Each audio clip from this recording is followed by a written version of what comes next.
Magandang hapon! Kumusta po? Narito po ulit ang update natin para sa lagay ng ating panahon. Ngayong hapon po ng February 13, 2026. Sa ngayon po ay nananatili na walang anumang sama ng panahon sa loob at labas ng ating area of responsibility. Hanging amihan pa rin ang patuloy na umiiral lalo na dito sa Northern at Central Luzon, may shear line sa may Southern Luzon at Easterlies naman sa silangan ng Visayas at Mindanao. At sa atin naman pong mid-map forecast, nananatili pa rin na walang namamataan na sirkulasyon na tatawid sa ating bansa hanggang sa susunod na mga araw. Indikasyon po yan na walang banta ng bagyo hanggang po sa susunod na 2 linggo.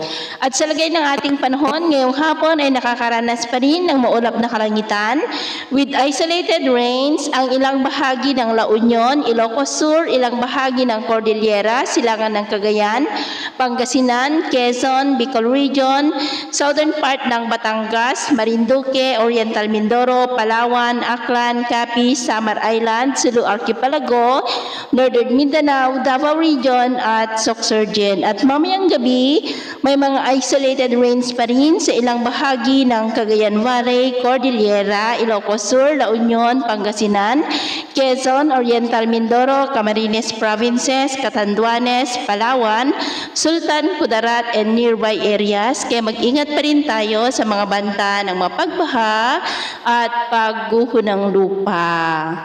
At sa atin naman po mga baybayin, maalon pa rin sa silangang baybayin ng Luzon.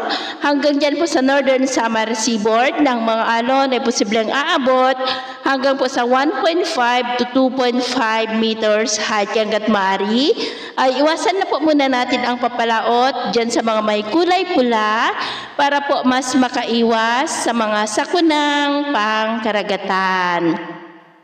So ito po ang latest update natin sa araw na ito. At ako po muli si James na nagsasabing sa kahit na pagsubok po na darating sa ating buhay, huwag po tayong mawawalan ng pag-asa. Thank you and God bless!